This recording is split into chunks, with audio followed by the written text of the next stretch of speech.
Magdalena, go for it. Just unmute yourself. Hi. I don't know when to stop a client when I said, what's your problem? And they will rattle off and talk and talk and talk and talk.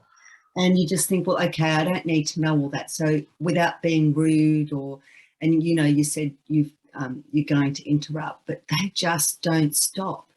You know, there's not even a breath in between. How can you then take those unconscious moments when they're just...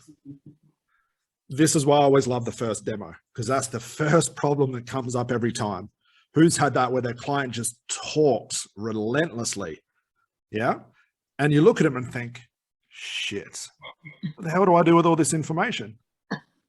You know, a client says, I want to quit smoking. And the next thing they're saying, you know, when I was 5 years old, my mother bought me a pair of shoes, and one of the shoes, and you think, where the hell is this going? Like, what the hell?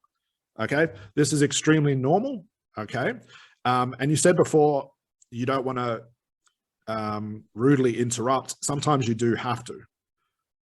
Okay. You will learn, guys, to think on your feet where unconscious moments, and I have to avoid them because otherwise we're just sitting here watching me do it, which is pointless. I want you guys to do it.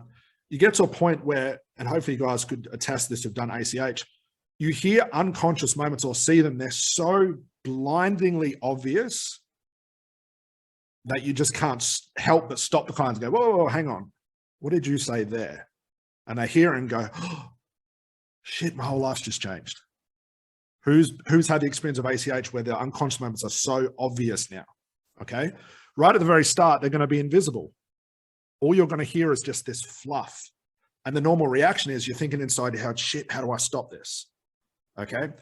One thing you can do is you do have to sometimes be a little bit rude and stop your clients. Just say, hang on, wait a second. You just said before that the reason X is happening is because you experience Y. Can you tell me a little bit more about that? Does that make sense for now? Yeah, it's when it's a physical symptom or something and they have to go through well, these are my symptoms and this is why I've got this. Yeah. You want to do the symptom stuff on the strategy call.